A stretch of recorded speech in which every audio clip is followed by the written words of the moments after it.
హరే కృష్ణ భక్తులందరికీ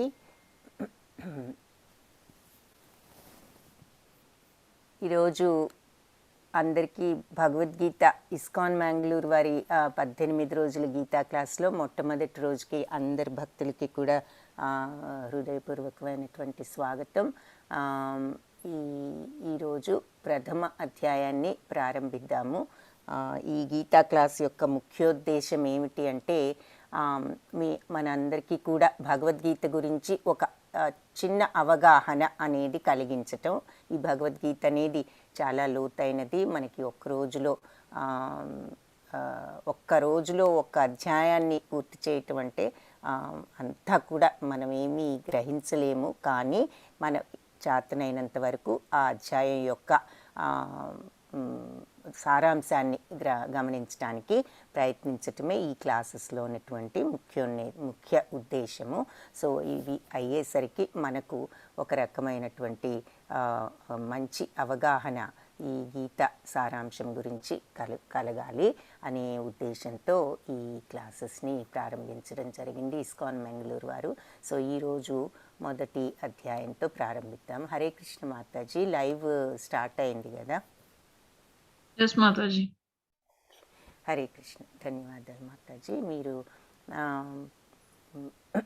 మీ మీ దీనిని బట్టి వీలుని బట్టి చూడండి మాతాజీ. ఓకే, హరే కృష్ణ.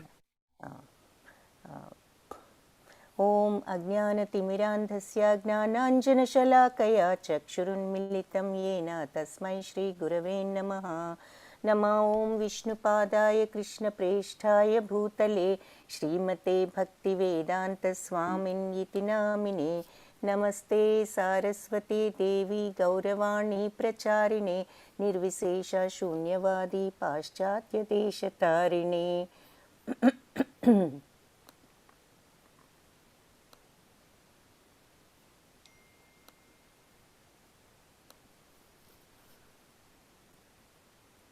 జయ శ్రీకృష్ణ చైతన్య ప్రభు నిత్యానంద శ్రీ అద్వైత గదాధరా శ్రీవాసాది గౌరభక్త బృంద. హరే కృష్ణ కృష్ణ కృష్ణ హరే హరే, హరే రామ రామ రామ హరే హరే. హరే కృష్ణ. ఇప్పుడు మనము మొట్టమొదటి అధ్యాయాన్ని ప్రారంభిద్దాము.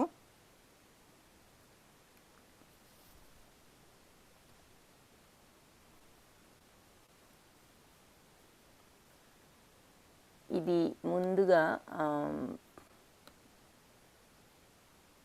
ఇస్కాన్ అంటే ఇస్కాన్ అనే సంస్థ గురించి వాళ్ళు ఏర్పాటు చేసినటువంటి ఈ అవకాశం మనకు లభించింది. కాబట్టి అసలు ఇస్కాన్ అంటే ఎవరు? International society for Krishna consciousness అని చెప్పేసి ఇక్కడ మనం చూస్తున్నాము. తెలుగులో అంతర్జాతీయ కృష్ణ చైతన్య సంఘము. దీనిని స్థాపించిన వారు పరమ పూజ్య ఏసీ భక్తి వేదాంత స్వామి. భక్తి వేదాంత అనేది బిరుదు, ప్రభుపాద అనేది ఆయనకిచ్చినటువంటి పేరు. ఈ దీక్ష ఇందులోకి వచ్చిన తర్వాత ఆయనకు వచ్చినట్టు సంక్రమించిన పేరు, అసలు పేరు అభయ్. ఆయన పేరు బెంగాల్ రాష్ట్రానికి చెందిన ఆయన వాళ్ళ గురువు గారి ఆదేశానుసారం విదేశాలలో ఉన్నవారికి కూడా శ్రీకృష్ణ భగవానుడి గురించి బోధించాలి అనేటటువంటి ఒక ఉద్దేశ్యంతో ఆయన గురువు గారి ఆజ్ఞ మేరకు పాశ్చాత్య దేశాలలో ఈ అవగాహనను కల్పించాలి అని ఆయన 1960 సంవత్సరాల్లో లేట్గా, ఆయనకు అప్పటికే లేట్ 60స్లో ఉన్నారు. ఆయన వచ్చి ఇక్కడ 66లో ఈ సంస్థను స్థాపించటం జరిగింది.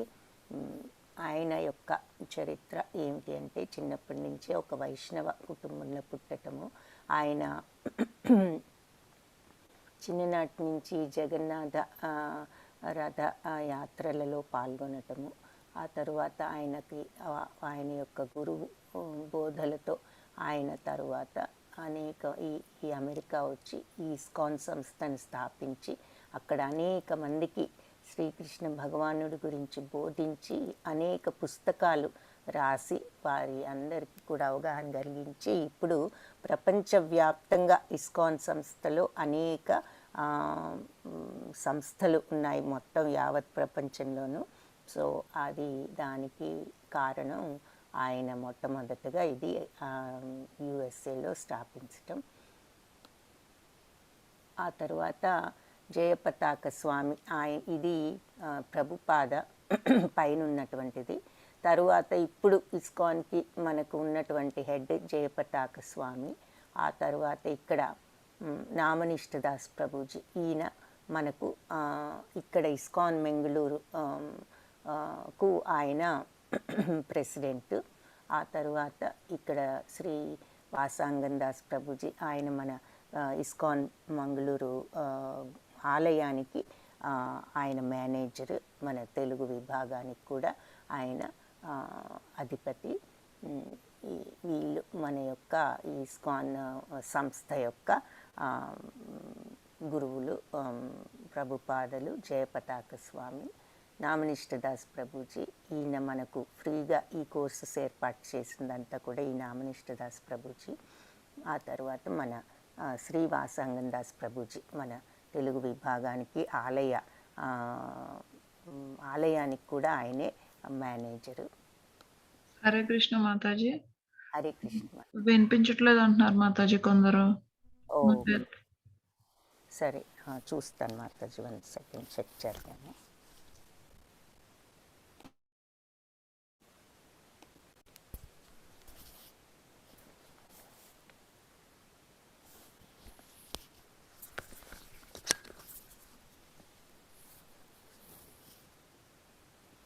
మీకు బాగానే వినిపిస్తుందా మాతాజీ? మీకు వినిపిస్తుంది కదా? హరే కృష్ణ. ఎస్ మాతాజీ, వినిపిస్తుంది నాకు. క్లియర్ గానే వినిపిస్తుందా? అందరికి క్లియర్ గానే ఉంది కదండి? క్లియర్ గానే ఉంది నాకైతే. నాకు ఉంది, కానీ డివోటీస్ మెసేజెస్ అలా పెడుతున్నారండి. తెలియదు మరి, వాళ్ళని ఒకసారి మళ్ళీ రమ్మని చెప్పండి, వెళ్ళి రమ్మని చెప్పండి, జాయిన్ అవ్వమనండి. లాగిన్ కండి. ఒకరు ఆడిబుల్ అని పెట్టారు మాతాజీ. ఓకే మాతాజీ. ఓకే, హరే కృష్ణ మాతాజీ, హరే కృష్ణ. కొంచెం వాయిస్ ఏదైనా ప్రాబ్లం ఉంటే మీ డివైస్లో వాల్యూమ్ పెంచుకోవటానికి ట్రై చేయండి, అదేమన్నా పనిచేస్తుందేమో. హరే కృష్ణ. సో మీరు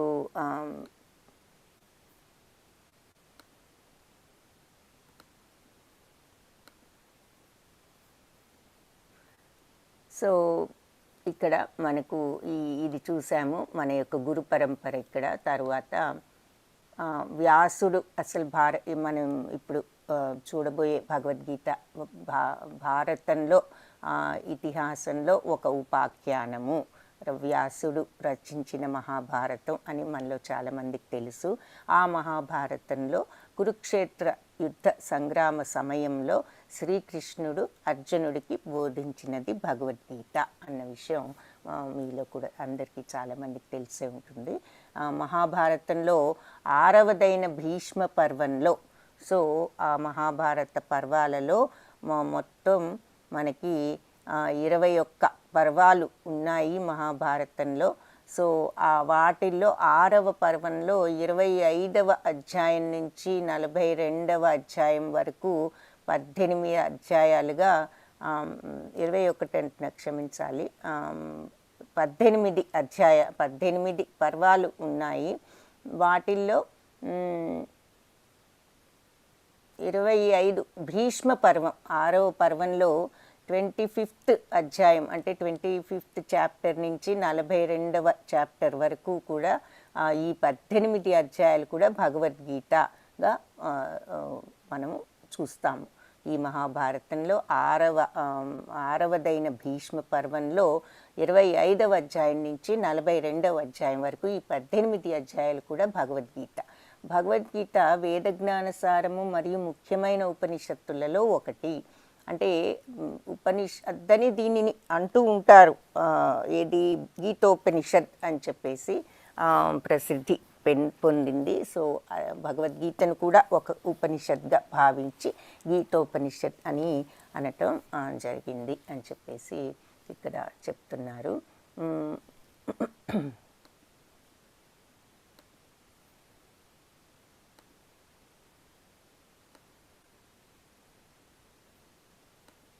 ఆ తర్వాత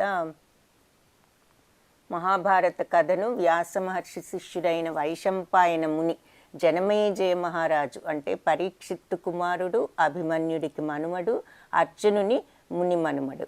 సో అతనికి ఈ మహాభారత కథను వ్యాస మహర్షి శిష్యుడు అయినటువంటి వైశంపాయన ముని ఆయన వివరించాడు. ఈ అభిమన్యు కుమారుడి పేరు జనమేజయ మహారాజు. అభిమన్యు కుమారుడు కాదా, క్షమించాలి, అభిమన్యుడి యొక్క మనుమడు. పరీక్షిత్ మహారాజు అభిమన్యుడి కుమారుడు. ఆయన సుఖమహాముని దగ్గర భాగవతం విని ఆ తర్వాత ఆయనకు శాపవశాత్తు మరణం సంభవించింది. సో ఆయన యొక్క కుమారుడు ఈ జనమేజయ మహారాజు. ఆయనకు ఈ మహాభారతాన్ని వ్యాస మహర్షి రచించిన మహాభారతాన్ని వ్యాస మహర్షి శిష్యుడైనటువంటి వైశంపాయన ముని ఈ జనమేజయ మహారాజుకు మహాభారతాన్ని వినిపించారు అని చెప్పేసి చెప్తున్నారు.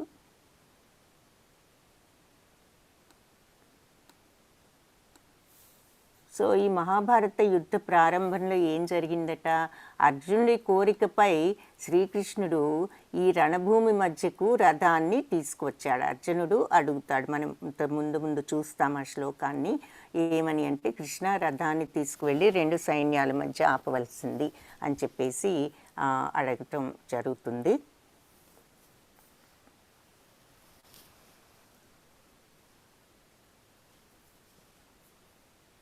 ఇప్పుడు శ్రీకృష్ణ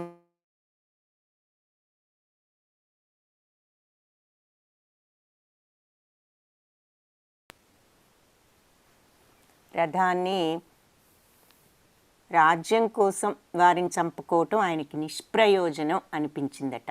అనిపించి అర్జునుడు కృష్ణుడితో అసలు ఏంటి నా కర్తవ్యం ఏమిటి అని చెప్పేసి అడిగాడు. అలా అర్జునుడికి మరియు ఈ శ్రీకృష్ణ భగవానుడికి మధ్య జరిగినటువంటి సంవాదమే ఈ భగవద్గీత. అప్పుడు అలా వెళ్ళి యుద్ధ సైన్యాల రెండింటి మధ్యలో నుంచుని వాళ్ళందరినీ చూచిన వెంటనే అర్జునుడికి వారందరినీ చంపటం అవసరమా, ఇది ఎందుకు నిష్ప్రయోజనమైనటువంటి పని అని చెప్పి ఆయన శ్రీకృష్ణుడితో నేను ఏ విధంగా ఈ పనిని చేయాలి, నేను చేయలేను, ఇప్పుడు నా కర్తవ్యం ఏమిటి అని చెప్పేసి శ్రీకృష్ణుడిని అడిగిన మీదట అప్పుడు వాళ్ళిద్దరికీ జరిగినటువంటి ఈ సంభాషణే భగవద్గీత. సో ధృతరాష్ట్రుడు ఆయన యొక్క కార్యదర్శి లాంటి ఆయన ధృతరాష్ట్రునికి ఒక కింద ఆయనకు అన్ని సమకూర్చి పెట్టేటటువంటి ఆయన, తరువాత ఆయన రథసారథి కూడా అయినటువంటి సంజయుడు, ఆయనకు సంజయునకు మధ్య జరిగిన సంభాషణగా భగవద్గీత ప్రారంభం అవుతుంది. అంటే భగవద్గీత మొట్టమొదట ధృతరాష్ట్రుడి యొక్క శ్లోకంతో ఆయన సంజయుడిని అడిగే ప్రశ్నతో ఈ భగవద్గీత ప్రారంభం అవుతుంది అని చెప్పి ఇక్కడ చూస్తున్నాము. సో ఈ భగవద్గీతలో మొత్తం 18 అధ్యాయాలు ఉన్నాయి అని మనం చూసాం. ఇక్కడ 25వ అధ్యాయం నుంచి 42వ అధ్యాయం భీష్మ పర్వంలో భగవద్గీత. ఈ 18 అధ్యాయాలు ఉన్నాయి. ఒక్కొక్క అధ్యాయానికి ఒక్కొక్క యోగము అని పేరు. సో మొదటి 6 కూడా కర్మయోగము. సో అర్జున విషాద యోగము మొదటి అధ్యాయం, సాంఖ్యయోగం, కర్మయోగం, జ్ఞానయోగం, కర్మ సన్యాస యోగము, ఆత్మ సంయమ యోగము, ఈ 6 కలిపేసి మొదటి 6ని కర్మయోగ అని చెప్పేసి చెప్తారు. తరువాత 6 కూడా భక్తి యోగం కింద వస్తాయి. అవి ఏమిటన్నది చూస్తాం. ఇవన్నీ కూడా తర్వాత 6. లాస్ట్ 6 భగవద్గీత జ్ఞానయోగం కింద వస్తాయి. సో మొట్టమొదట 6 కర్మయోగం, మధ్యలో ఉన్న 6 భక్తి యోగం, చివర ఉన్న 6 జ్ఞానయోగం. సో ఈ భగవద్గీతలో మొత్తం 700 శ్లోకాలు ఉన్నాయి. ఈ 700 శ్లోకాల్లో శ్రీకృష్ణుడు పలికింది 574 శ్లోకాలు, అర్జునుడు 84 శ్లోకాలు, సంజయుడు 41, ధృతరాష్ట్రుడికి ఒకే ఒకటి. అది ప్రారంభంలో ఆయన అడిగినటువంటి ప్రశ్నతో ప్రారంభమవుతుంది భగవద్గీత. ఆ ఒక్క శ్లోకం మాత్రం ధృతరాష్ట్రులకు ఉన్నది అని చెప్పి ఇక్కడ మనకి సంఖ్య తెలుస్తోంది. తరువాత గీతా మహత్యం, ఈ గీత యొక్క మహత్యం ఏమిటి అన్నది అసలు ముందుగా మనము చూసినట్లయితే ఈ గీతా మహత్యం ఇది క్లాస్ అయిన తర్వాత ఇంకొకసారి నేను గీతా మహత్యాన్ని చూపిస్తాను వివరంగా. బట్ ఇక్కడ క్లుప్తంగా చూద్దాము. సర్వోపనిషదో గావో దోక్తా గోపాలనందన పార్థో వత్స సుధీర్భోక్తా దుగ్ధం గీతామృతం మహాత్. అంటే సర్వోపనిషత్తుల సారము ఏంటి? భగవద్గీత అనేటటువంటి గోవు అయితే, అంటే ఒక ఆవు, ఒక గోవు అని సర్వ ఉపనిషత్తుల యొక్క సారము కూడా ఈ భగవద్గీత. అది ఒక భగవద్గీతను ఒక గోవుగా మనం చూసినట్లయితే, ఆ గోపాలుడుగా ప్రసిద్ధిగాంచిన కృష్ణ భగవానుడు ఆ గోవు నుండి క్షీరమును పితికేవారు, పాలు తీసేవారు భగవంతుడు. అంటే ఆ సర్వోపనిషత్తు సారాన్ని ఆయన తీసి అర్జునుడు దూడ కాగా పండితులు మరియు శుద్ధ భక్తులు అమృతమయమైన భగవద్గీత క్షీరమును పానము చేయవారై ఉన్నారు. అర్జునుడు దూడ అంటే అర్జునుడు ముందు వెళ్ళి కొద్దిగా అది తీసుకున్న తర్వాత ఆ యొక్క గోక్షీరము మిగిలిన పండితులకు శుద్ధ భక్తులందరికీ కూడా లభించింది అని చెప్పేసి చెప్తున్నారు. సో భగవద్గీతను ఒక ఆవుగా మనం భావిస్తే భగవంతుడు ఆ ఆవు క్షీరాన్ని ముందుగా అర్జునుడికి కొద్దిగా అందించి ఆ తర్వాత పండితులకి శుద్ధ భక్తులకి ఇచ్చారు అని ఈ శ్లోకంలో చెప్తున్నారు. తర్వాత ఇంకొక శ్లోకం, ఏకం శాస్త్రం దేవకీ పుత్రగీతం ఏకో దేవో దేవకీ పుత్ర ఏవా ఏకో మంత్రస్తస్య నామాని యాని కర్మాప్యేకం తస్య దేవస్య సేవా. ఒకే ఒక పవిత్ర గ్రంథం అవసరం.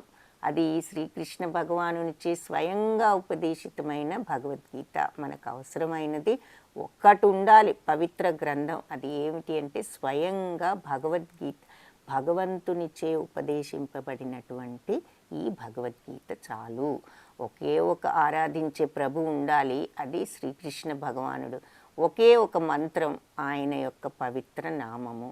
మరి మనకు ఒకే ఒక విధి, బాధ్యత ఏమిటి అంటే పరమ ఆరాధించే భగవంతుని అంటే శ్రీకృష్ణ భగవానుడి మీద భక్తి ఉండటం మన యొక్క ఒకే ఒక విధి అని చెప్పేసి, మన లక్ష్యం ఆయనను చేరుకొనటం, ఆ భగవంతుడిని అర్థం చేసుకోవటం, పరం గతిని అర్థం చేసుకోవటం, పరతత్వాన్ని అర్థం చేసుకోవటం, మోక్షాన్ని సాధించటం.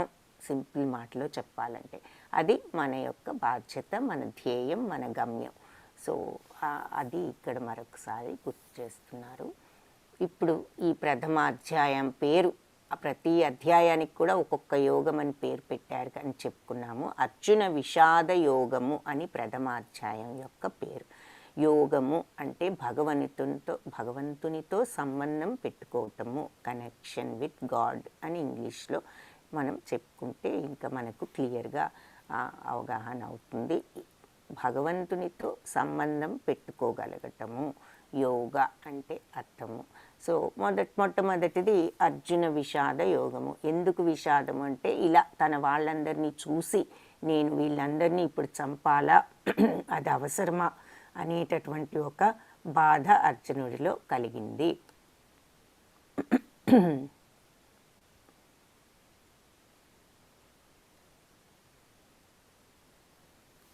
సో మొట్టమొదటిది ధృతరాష్ట్ర ఉవాచతో ప్రారంభమైంది. ధర్మక్షేత్రే కురుక్షేత్రే సమవేతాయుయుత్సవ మామక పాండవాశ్చైవ హిమ కుర్వత సంజయ.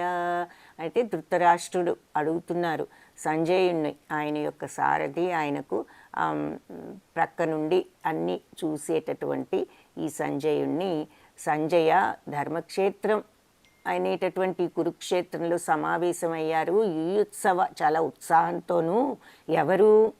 మామక పాండవాశ్చైవ, నా వాళ్ళు పాండవులు కూడా.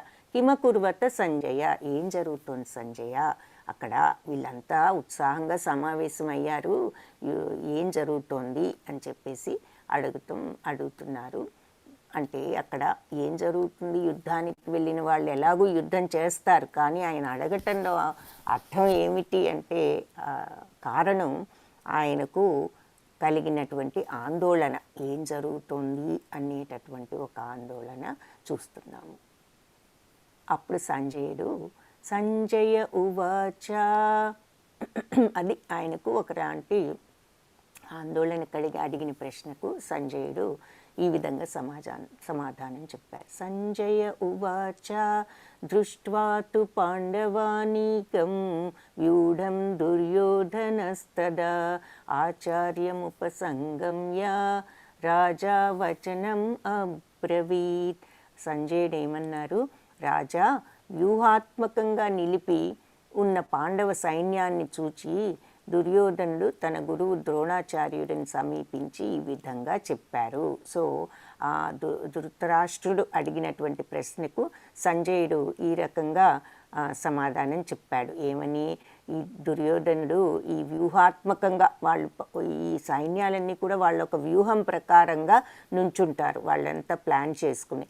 అలా పాండవ సైన్యం వాళ్ళ వ్యూహాత్మకంగా వాళ్ళు ప్లాన్ చేసుకున్న వ్యూహం ప్రకారంగా వాళ్ళంతా నుంచున్నారు. అలా నుంచున్న పాండవ సైన్యాన్ని చూచి దుర్యోధనుడు ద్రోణాచార్యుడు వాళ్ళ యొక్క గురువు ఆయనను సమీపించి ఆయన ఈ రకంగా అడిగారు అని చెప్పేసి చెప్తున్నారు. ఏమని అడిగారు చూద్దాము.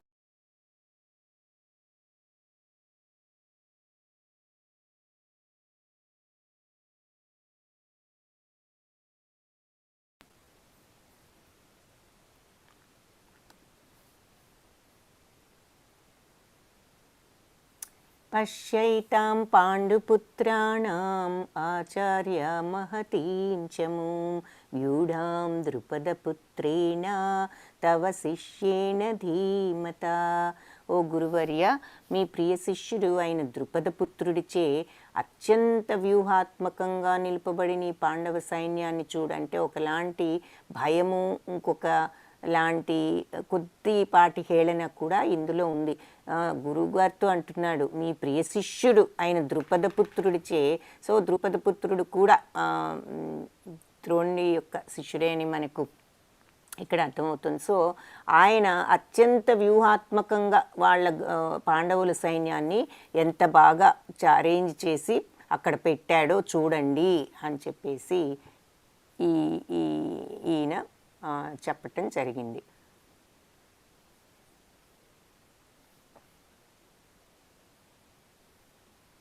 అప్పుడు పశ్యైతాం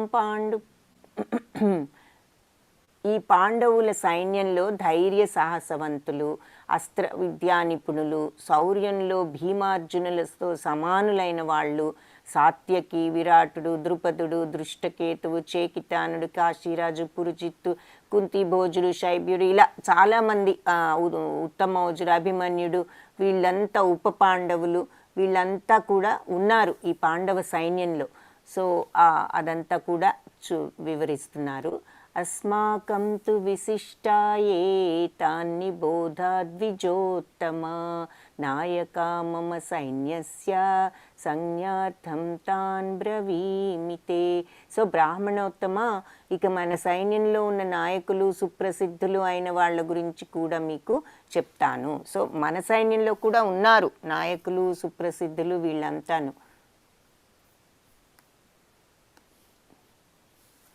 మీరు భీష్మ పితామహులు, కర్ణుడు, కృపాచార్యుడు, అశ్వత్థామ, వికర్ణుడు, సోమదత్తుడు పుత్రుడైన భూరిశ్రవుడు వంటి ఎప్పటికీ యుద్ధంలో విజయం సాధించేవారు వీళ్ళంతా కూడా ఉన్నారు. నా కొరకు ప్రాణాలు అర్పించడానికి సిద్ధపడిన శూరులు ఇంకా చాలామంది ఉన్నారు. వారు వివిధ శస్త్రాస్త్రములతో కూడి మరియు యుద్ధ విద్యలయందు నిపుణులు. మన సైనిక బలం అపరిమితం మరియు మన భీష్మ పితామహుడిచే సంపూర్ణముగా రక్షింపబడుతున్నాము. భీష్ముడు ఆయన తిరుగులేదు అనేటటువంటిది వాళ్ళకు తెలుసు. కానీ భీముడిచే జాగ్రత్తగా రక్షింపబడుతున్న పాండవ సైన్యం పరిమితమైనది, వాళ్లకు అంత మనంత లేదు, పరిమితమైనది. మీరందరూ సైన్యం యొక్క సేనా వ్యూహంలో వ్యూహాత్మక స్థానాల వద్ద నిలిచి భీష్మ పితామహుడికి పూర్తి రక్షణ ఇవ్వాలి అని చెప్పేసి వాళ్ళ గురువు గారితో చెప్తున్నారు దుర్యోధనుడు. మీరంతా కూడా సైన్యంలో అలా అంత వ్యూహాత్మకంగా మన యొక్క ప్లాన్లో మనం ఎలా వేసుకున్నామో, ఎలా నుంచోవాలి, ఎక్కడ ఎవరు ఉండాలి అని మనం ఏ రకంగా అయితే వ్యూహాన్ని పన్నుకున్నామో ఆ వ్యూహం ప్రకారంగా మీరంతా ఎవరి స్థానాల్లో వాళ్ళు నుంచుని మన యొక్క సైన్యానికి పెద్ద అయినటువంటి భీష్మ పితామహుడికి అందరూ కూడా రక్షణ ఇవ్వండి అని చెప్పేసి దుర్యోధనుడు ద్రోణాచార్యుడితో పలికాడు. అంటే దుర్యోధనుడు కూడా వాళ్ళ సైన్యాన్ని చూసేసరికి వీళ్ళది అపరిమితము పెద్దదని తెలిసిన భయపడి ఈ రకంగా మనది పెద్దది, మనది అపరిమితము, మన కోసం వీళ్ళందరూ పెద్ద పెద్ద యోధులు ఉన్నారు అని తనకు తాను మరొకసారి చెప్పుకుంటూ వాళ్ళ గురువు గారిని అందరికీ కూడా భీష్మ పితామహుడికి సరిగ్గా అవసరమైనటువంటి రక్షణ కల్పించి అన్నీ ఎక్కడ వాళ్ళని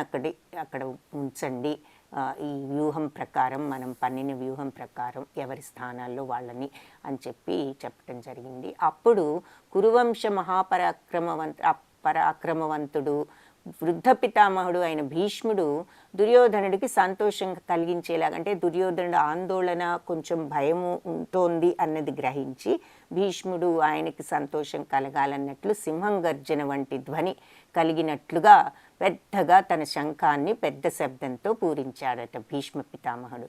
అటు పిమ్మట దాని వెంటనే శంఖాలు, వివిధాలైనటువంటి వాద్యాలు, బేరులు, శృంగాలు అన్నీ కూడా ఒక్కసారి మ్రోగింపబడ్డాయి. ఆయన ఎప్పుడైతే ప్రారంభించాడో శంఖాన్ని ఊది, వెంటనే మిగిలిన వాళ్ళందరూ కూడా వాళ్ళ శంఖాలను, వాళ్ళ వాయిద్యాలు, బేరులు, యుద్ధంలో వాళ్లకు ఆ ప్రారంభంలో ఇవన్నీ కూడా ఉంటాయి. ఆ బేరులు, శృంగాలు అన్నీ ఒక్కసారిగా మ్రోగించడం జరిగింది. ఆ ధ్వని మిక్కిలి భీకరంగా ఉన్నది అని చెప్పేసి చెప్తున్నారు. తతశ్వేతైర్హయైర్యుక్తే మహతి స్యందనే స్థితౌ మాధవ పాండవాశ్చైవ దివ్యౌ శంఖౌ ప్రదధ్మతు. అప్పుడు తెల్లని గుర్రాలతో ఉన్నటువంటి మహారథంలో కూర్చున్న కృష్ణుడు మరియు పాండుకుమారుడైనటువంటి అర్జునుడు కూడా వాళ్ళ శంఖాలను పూరించారు. ఎప్పుడైతే వీళ్ళు భీష్మ పితామహుడు పూరించటం జరిగిందో వీళ్ళు కూడా వాళ్ళ శంఖాలను పూరించారు. ఆయన శ్రీకృష్ణుడు పాంచజన్యం ఆయన శంఖం, అర్జునుడిది దేవదత్తం అర్జునుడి యొక్క శంఖం. వాళ్ళిద్దరూ శ్రీకృష్ణుడు పాంచజన్యాన్ని, అర్జునుడు దేవదత్తాన్ని, భీముడు పౌండ్రకాన్ని ఊదారు. ఆయన యొక్క శంఖం పేరు పౌండ్రకం భీముడిది. అలాగే ధర్మరాజుది అనంత విజయం, నకుల సహదేవులది సుఘోష మణిపుష్పకాలు వాళ్ళ శంఖాలు. వీళ్ళంతా కూడా ఎవరి శంఖాలు వాళ్ళు అందరూ కూడా పూరించారట. కాశీరాజు, శిఖండి, ధృష్టద్యుమ్నుడు, విరాటుడు, సాత్యకి, ద్రుపదుడు, ఉపపాండవులు వీళ్ళంతా కూడా వాళ్ళ శంఖాలను పూరించారు అని చెప్పేసి చెప్తున్నారు. సో అంతా కూడా యుద్ధ సన్నద్ధులై అందరూ కూడా శంఖాలను పూరించటం జరిగింది అన్నది ఇక్కడ చెప్తున్నారు. అప్పుడు యుద్ధ ప్రారంభ శంఖనాదాలు ఎలా ఉన్నాయి అన్నది 12 నుంచి 19వ శ్లోకం వరకు మనకు ఇదంతా కూడా వివరించారనమాట. వీళ్ళ శంఖాలు, వీళ్ళ పేరులు, వీళ్ళంతా ఇలా పూరించటం. ఇక్కడ సఘోషోధాత్త రాష్ట్రాణం హృదయాని వ్యదారయత్ నభశ్చ పృథివీం చైవ తుములోభ్యనునాదయన్. ఆ శంఖధ్వనులు ఎలా ఉన్నాయంట, భూమి ఆకాశాలను దద్దరిల్ల చేస్తూ కౌరవ వీరుల హృదయాలను బద్దలు చేశాయి.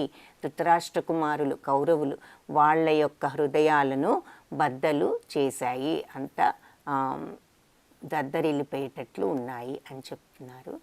అధవ్యవస్థితాన్ దృష్ట్వా ధార్తరాష్ట్రాన్ కపిధ్వజ ప్రవృత్తే శస్త్రసంపాతే ధనురుద్యమ్య పాండవ. ఋషికేశం తదా వాక్యం ఇదమాహమహీపతే. రాజా, అప్పుడు పాండుసుతుడైన అర్జునుడు జెండాపై హనుమంతుని చిహ్నం కలిగి ఉన్న రథంలో, వాళ్ళ యొక్క రథంలో పైన జెండా ఉంటుంది, ఆ జెండాకి హనుమంతుడి యొక్క బొమ్మ ఉంటుంది. ఇది అర్జునుడి యొక్క శ్రీకృష్ణుడు నడిపేటటువంటి ఈ రథము. అలా హనుమంతుడి చిహ్నం కలిగి ఉన్న రథంలో గాంధీవం ఎత్తుపట్టి యుద్ధ సన్నద్ధులై ఉన్న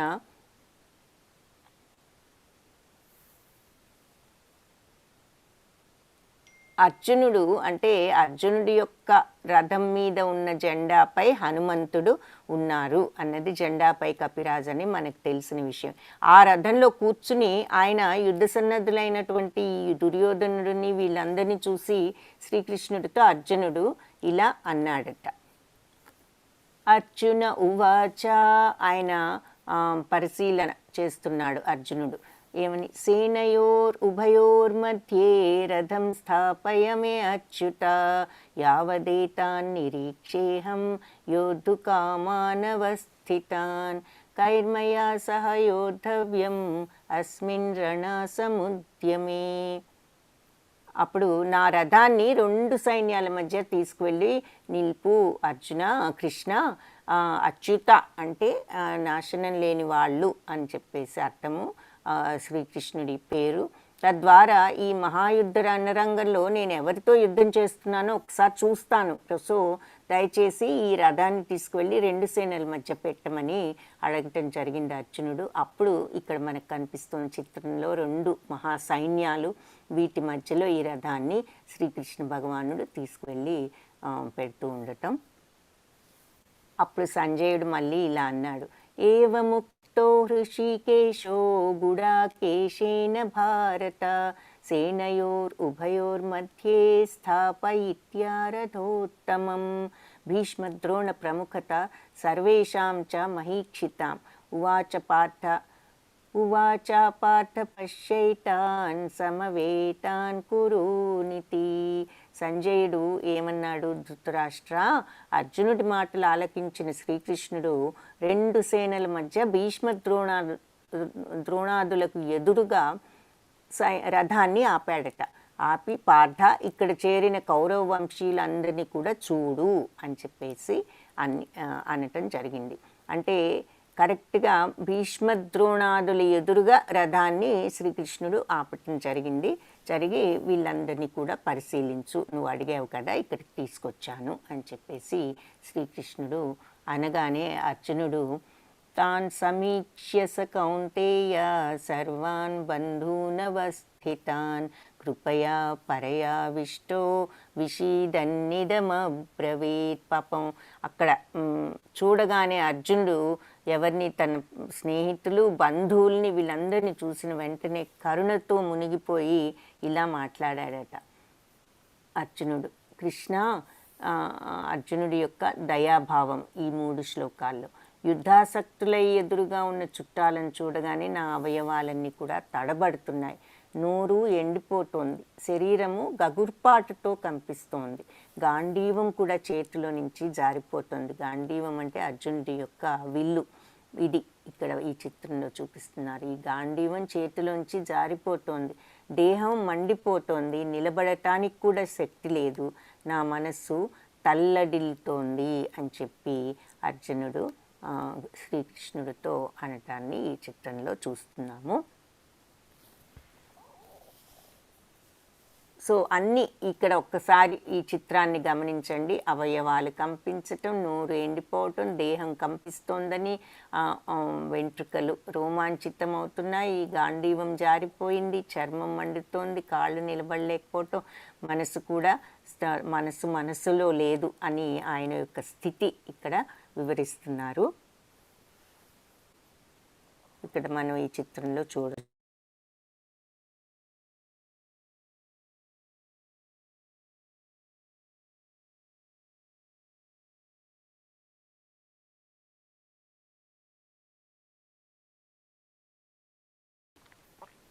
సో ఇప్పుడేమంటున్నాడు అంటే నచ శ్రేయోను పశ్యామి హత్వా స్వజనం మహవే నకాంక్షే విజయం కృష్ణ నచ రాజ్యం సుఖాని చ నచ నేను యుద్ధంలో వారిని చంపటం ద్వారా హత్వా స్వజనం ఆహవే అంటే వాళ్ళని చంపి ఏ విధంగా నేను శ్రేయస్సును నచ శ్రేయోను పశ్యామి నేను ఏ విధంగా శ్రేయస్సు కలుగుతుందో నాకు అసలు నేను ఎలా కలుగుతుందో నేను చూడలేకపోతున్నా, అంటే నేను తెలుసుకోలేకపోతున్నాను. నా స్వజనాన్ని హతం చేసిన తర్వాత ఇంకా నాకు ఏ రకమైన శ్రేయస్సు కలుగుతుంది? నకాంక్షే విజయ కాబట్టి నాకు విజయం వద్దు కృష్ణ, నచ రాజ్యం నాకు రాజ్యం వద్దు, సుఖానిచ సుఖాలు కూడా నాకు అక్కర్లేదు. వీళ్ళందరినీ చంపిన తర్వాత ఇంకా నాకు ఎటువంటి శ్రేయస్సు వస్తుంది? అందుకని నాకు ఈ విజయం వద్దు, రాజ్యం వద్దు, సుఖం కూడా వద్దు అని చెప్పేసి అర్జునుడు అంటున్నాడు. ఇక్కడ చూస్తున్నాం అది మనం చిత్రంలో. సో తరువాత ఇక్కడేమో ఆయన యొక్క రాజ్య సుఖం నాకు అవసరం లేదు, సుఖం లేదు, వీళ్ళందరినీ చంపితే ముందేమన్నాడు ఆయన యొక్క దయ, వీళ్ళందరినీ చూడగానే నేను నా వాళ్ళని అసలు నేను ఎలా చంపుతాను అంటే అర్జునుడిలో ఉన్నటువంటి దయాభావం మొట్టమొదట. తరువాత నాకు వాళ్ళందరినీ చంపితే ఇంకా నాకు సుఖమే ఉంది, నాకు అందుకని రాజ్యం వద్దు, ఈ విజయం వద్దు, ఈ సుఖం వద్దు. అది ఆ తర్వాత మూడవ కారణం ఏం చెప్తున్నాడు? పాపభీతి. పాపమే వాశ్రయేదస్మాన్ పాపమేవాశ్రయేదస్మాన్ హత్వైతాన్ ఆతతాయిన తస్మాన్నర్హా వయం హంతుం ధార్తరాష్ట్రాన్ స్వబాంధవాన్ స్వజనం హి కథం హత్వా సుఖినా శ్యామ మాధవ. ఇటువంటి దుర్మార్గులను చంపినచో మాకు పాపమే కలుగును, కనుక ధృతరాష్ట్రపుత్రుల్ని బంధువుల్ని చంపటం కూడా మాకు తగదు. ఓ మాధవ, ఈ సంబంధీకులను చంపటం వల్ల కలిగే లాభం ఏమిటి? మేము సుఖంగా స్వజనం వీళ్ళంతా అంటే మా వాళ్ళని చంపి స్వజనం హి కథం హత్వ వీళ్ళని చంపి హతిస్తే సుఖనశ్యామ మాధవ సుఖం ఎలా ఉంటుంది? సుఖం ఏముంది? సుఖం ఉండదు అని చెప్పేసి చెప్తున్నాడు. సో ఇక్కడ పాపం కూడా అన్న ఇంకొక కారణం చెప్తున్నాడు. తర్వాత రాజ్యకాంక్షాపరులైన కౌరవులు వంశనాశనం మిత్రద్రోహం వల్ల కలిగే పాతకాన్ని గ్రహించలేకపోతున్నారు. జనార్దన, వంశక్షయం వల్ల వచ్చే దోషాన్ని బాగా తెలిసిన మనమైనా సరే ఆ పాపం నుంచి ఎందుకు తప్పుకోకూడదు? వాళ్ళు ఎలాగూ ఈ రాజ్యకాంక్షతో వాళ్ళు ఏది కూడా పట్టించుకోవట్లేదు. వంశనాశనమైన మిత్రద్రోహమైన ఏదైనా వాళ్ళు చేయటానికి సిద్ధంగానే ఉన్నారు. వాళ్ళు అర్థం చేసుకోలేకపోతున్నారు ఈ పాపాన్ని. కానీ ఈ వంశమంతా కూడా నాశనం అయిపోతే దానివల్ల వచ్చే దోషాన్ని మనకి తెలుసు కదా, అది ఎంత దోషమో. అలాంటి పాపం నుంచి మనమే ఎందుకు తప్పుకోకూడదు అని చెప్పి మంచితనం ఉన్నవాడు కనుక అర్జునుడు వాళ్ళు ఆ రకంగా సిద్ధపడినా మనం కూడా ఎందుకు అలా సిద్ధపడటం, ఎందుకని మనం ఆ పాపం నుంచి తప్పుకోకూడదు అని అడుగుతున్నారనమాట ఇక్కడ. అయితే మళ్ళీ ఇంకా ఏమంటున్నాడు? కుటుంబ సంప్రదాయం గురించి. ఇవన్నీ కారణాలన్నమాట. ఇవన్నీ చెప్పేసి నేను ఎలా యుద్ధం చెయ్యాలి, ఇందులో సుఖం ఏముంది, నాకు నా వాళ్ళని నేను ఎలా చంపగలను అని దయా కరుణ. తరువాత అందరినీ చంపిన తర్వాత సుఖమేమున్నది అని రెండవది. తరువాత పాపం కదా మనం ఇలా అందరినీ కూడా చంపటం అన్నది ఇంకొకటి. ఇక్కడేమో కుటుంబ సంప్రదాయాలు అంటే మనందరం కూడా ఇలా యుద్ధంలో ఆ కుటుంబాలు కొన్ని ఎంతోమందికి తండ్రులు, తర్వాత పిల్లలు, అన్నలు, సో వీళ్ళంతా ఉన్నారు. వీళ్ళంతా పోతే కుటుంబ సంప్రదాయాలు ఏమైపోతాయి, వాళ్ళ భార్యలు ఏమైపోతారు, ఇదంతా కూడా వంశం కూడా వంశనాశనాలు కూడా జరుగుతాయి కదా అనేటటువంటి ఇంకొక కారణము. కులక్షయే ప్రణశ్యంతి కులధర్మ సనాతన ధర్మే నష్టే కులం కృత్స్నం అధర్మోభిభవత్యుత. వంశనాశనంతో ప్రాచీన కుల ధర్మాలు నశిస్తాయి. సో ఈ వంశం ఎప్పుడైతే నాశనం అయిపోతుందో ఈ మన యొక్క కులంలో ఉండేటటువంటి ధర్మాలు, మన ఆచారాలు అవన్నీ కూడా వాటితో పాటే పోతాయి వంశం నాశనం అయ్యేసరికి.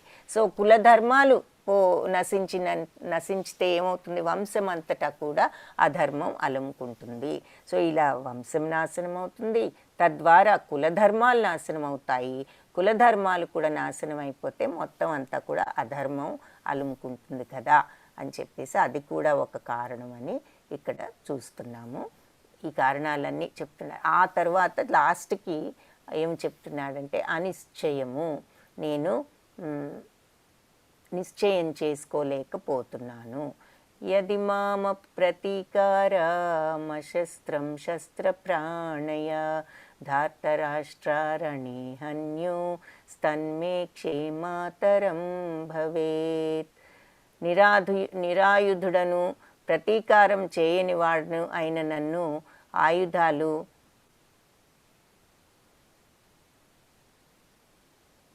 ధరించిన ధార్తరాష్ట్రులు నన్ను యుద్ధభూమిలో వధిస్తే అది నాకు మంచిదే అవుతుంది. నేను గనక నా ఆయుధాలను తాకకుండా నేను గనక యుద్ధంలోకి వెళ్తే ఆయుధాలతో నన్ను ధరించినటువంటి ధృతరాష్ట్ర పుత్రులు నన్ను వధించారంటే అది నాకు మంచిదే అవుతుంది అని చెప్తున్నాడు. అలా అర్జునుడు నిశ్చయించుకోలేనటువంటి స్థితిలో ఉన్నాడు. సంజయ ఉవాచ ఏవముక్త్వార్జున సంఖ్యే రథోపస్థ ఉపావిశత్ విసృజ్య సశరం చాపం శోక సంవిఘ్నమానస. సంజయుడు ఏమన్నాడప్పుడు, యుద్ధభూమిలో అర్జునుడు ఇలా మాట్లాడి తన ధనుర్బాణాలను పక్కన పెట్టి మనస్సు దుఃఖంతో మునిగిపోయింది. దుఃఖంతో మునిగిపోగా పాపం రథంలో ఇలా కూర్చున్నాడు. ఇంకా ఇదంతా చూసి అతను ఈ కారణాలన్నీ చెప్పి దుఃఖిస్తూ రథంలో కూర్చుండిపోయాడు అని సంజయుడు ధృతరాష్ట్రుడికి వివరించాడు. అర్జునుడు చేయకుండా యుద్ధం చేయను అనటానికి కారణాలు మరొక్కసారి ఇక్కడ చూపిస్తున్నారు. సో సైన్యాన్నందరినీ పరిశీలించాడు. కృష్ణుడిని అడిగి మధ్యలోకి తీసుకువెళ్ళు రథాన్ని అడిగి అక్కడికి వెళ్ళిన తర్వాత అక్కడ ఉన్న వాళ్ళందరినీ చూసి తన వాళ్ళని ముఖ్యంగా తాతగారిని గురువు గారిని వీళ్ళందరినీ చూసి ఆయనకు ఈ కరుణ, వీళ్ళందరినీ ఇప్పుడు నేను ఎలా చంపను అన్నది మొదట. ఆ తర్వాత ఈ చంపిన తర్వాత నాకు కలిగేటటువంటి సుఖం ఏమిటి, వీళ్ళందరినీ చంపిన తర్వాత ఇంకా నాకు ఎందుకు, అందరినీ చంపిన తర్వాత వచ్చే ఈ రాజ్యం ఈ సుఖం మీద నాకు కోరిక లేదు, వద్దు నాకు అని చెప్పి అది సుఖం లేనప్పుడు ఇంకా ఎందుకు ఈ చంపటం. తరువాత పాపం, వీళ్ళందరినీ చంపటం పాపం కదా. ఆ తర్వాత వంశాలన్నీ కూడా ఇలా నాశనం అయిపోతాయి. ఎందుకు, ఇక్కడ పోయిన వాళ్ళందరి తాలూకు వాళ్ళ భార్యలు వాళ్ళు అంతా కూడా వంశము ధర్మము నాశనం అయిపోతుంది. తరువాత ఈ కారణాలన్నిటితో నేను ఇక ఏం చెయ్యాలో నాకు తెలియట్లేదు, అనిశ్చయము అని చెప్పి ఈ 5 కారణాలతో అర్జునుడు ఇలా బాధపడటం జరిగింది, యుద్ధం చెయ్యను అని చెప్పేసి. సో ఈ గీతలో మనకి ఎటువంటి అని చెప్పి అది మొట్టమొదటి అధ్యాయంలో జరిగినటువంటి విషయం అంతా ఇది. చివరకు ఈ 5 కారణాలతో అర్జునుడు అనిశ్చయంతో ఏం చేయాలో తెలియని పరిస్థితిలో ఉన్నాడు. అది మొదటి అధ్యాయము. ఈ గీతా పాఠం మనకి ఎటువంటి సందేహం కలిగిన ప్రామాణికమైన గురువు మరియు భగవద్గీతను ఆశ్రయించాలి. అంటే జీవితంలో మనకి ఏదైనా ఈ సందేహం అనేది కలిగితే ఒక ప్రామాణికమైనటువంటి సరి అయిన గురువును భగవద్గీతను ఆశ్రయిస్తే మనకు సమాధానం దొరుకుతుంది అని చెప్పేసి చెప్తున్నారు. హరే కృష్ణ కృష్ణ కృష్ణ హరే హరే, హరే రామ రామ రామ హరే హరే. కృష్ణం వందే జగద్గురుం. సో ఇది మన మొట్టమొదటి అధ్యాయం. ఒక్కసారి ఈ గీత శ్లోకాన్ని చూద్దాము.